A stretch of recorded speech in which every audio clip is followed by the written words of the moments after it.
Our next section, our next scripture is going to be familiar to you. It is the Gospel of Luke's take on the Beatitudes.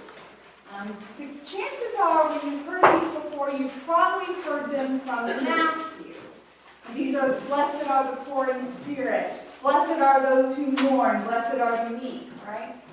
Those happen in Matthew in the Sermon on the Mount, which is this great discourse from Jesus where he's up on a mountain speaking to the people.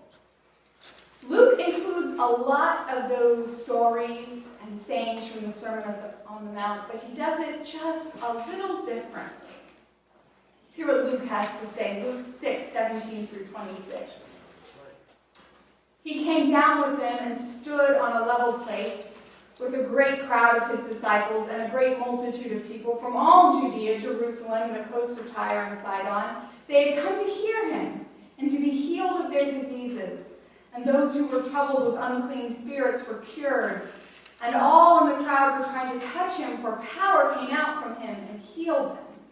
Then he looked up at his disciples and said, "Blessed are you who are poor, for yours is the kingdom of God. Blessed are you who are hungry now, for you will be filled. Blessed are you who weep now, for you will laugh. Blessed are you when people hate you and when they exclude you, revile you, and defame you on the account of the Son of Man. Rejoice in that day and leap for joy, for surely your reward is great in heaven. For that is what their ancestors did to the prophets. But woe to you who are rich, for you have received your consolation. Woe to you who are full now, for you will be hungry. Woe to you who are laughing now, for you will mourn and weep.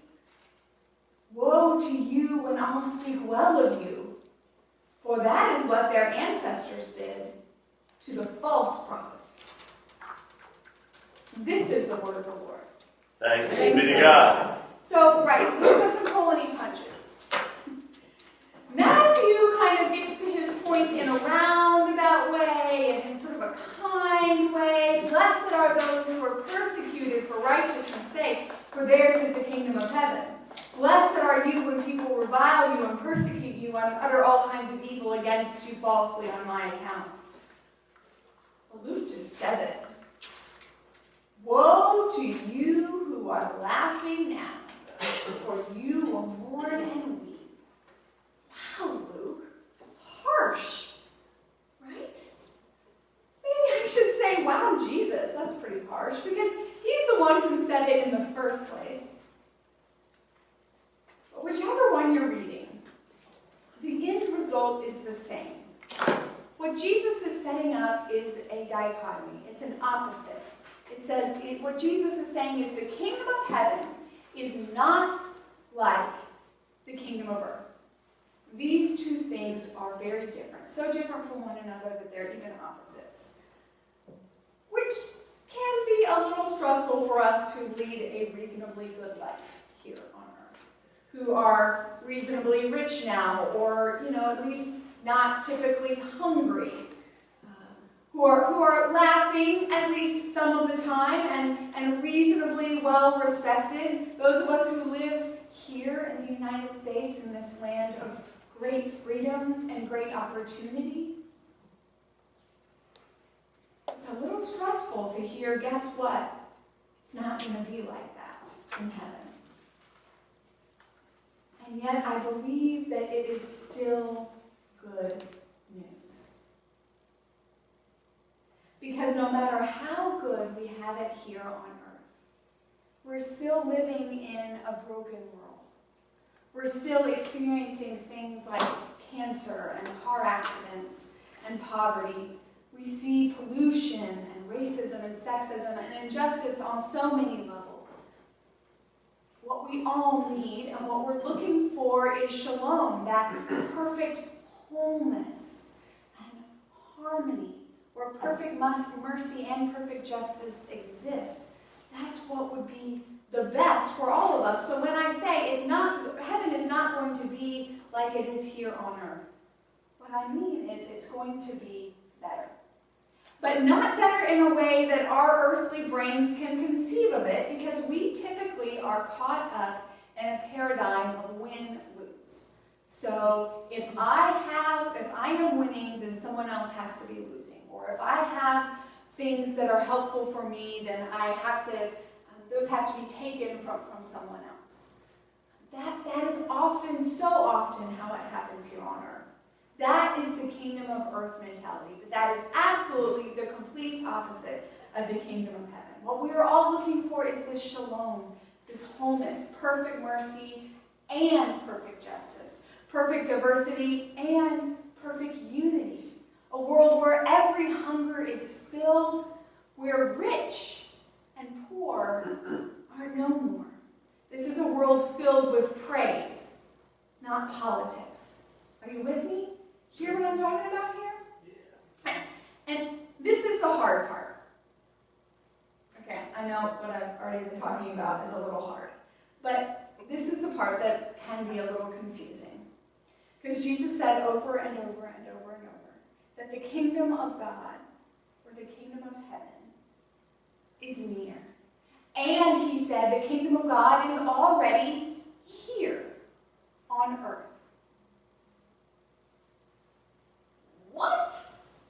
Jesus, what are you talking about here? We just talked about how the kingdom of earth, what happens here on earth, is completely opposite from the kingdom of heaven. How can you say that it's already happening, or that the kingdom of God is already here?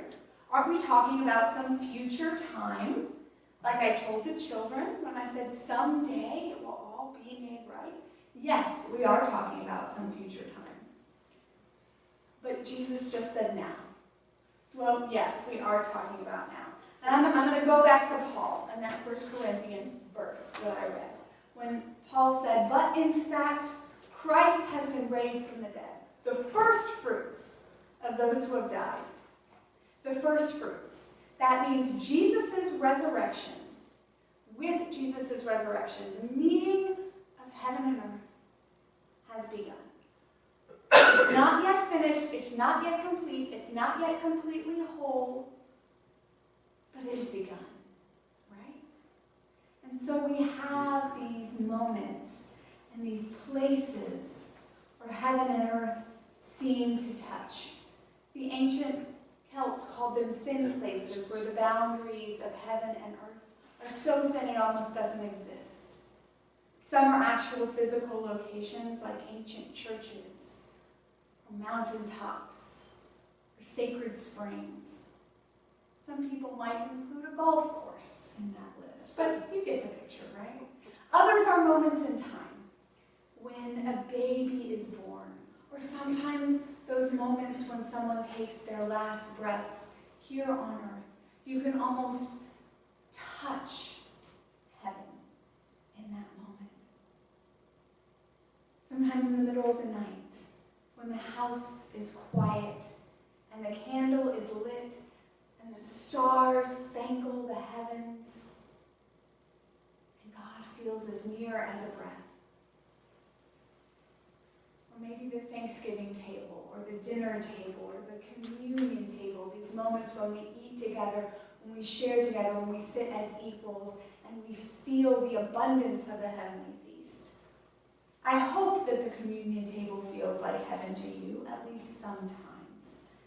That when you come here to this church, to this place, and particularly to this table, that you taste the bread of life, which is everlasting, and taste the cup of God's eternal faithfulness. I hope that this church feels like heaven to you. Sometimes I know that in this space I have moments when I am just moved to tears. And sometimes those are tears of loss, because in this sanctuary and in worship are some of the times when I feel my grief most acutely. And I feel the absence of those that I love, who are no longer with me here on earth. I actually think that's a good thing. I think that that indicates to me that this is a place where I'm open to heaven's, the inbreaking of heaven, right? And the inbreaking of the Holy Spirit and the fullness of my heart and my grief. Because also in this place, sometimes my tears are tears of great joy, of tears that are about being so full that I am simply bursting with the love of God for all of you and for the gift of this world and this life, for the blessing of this calling.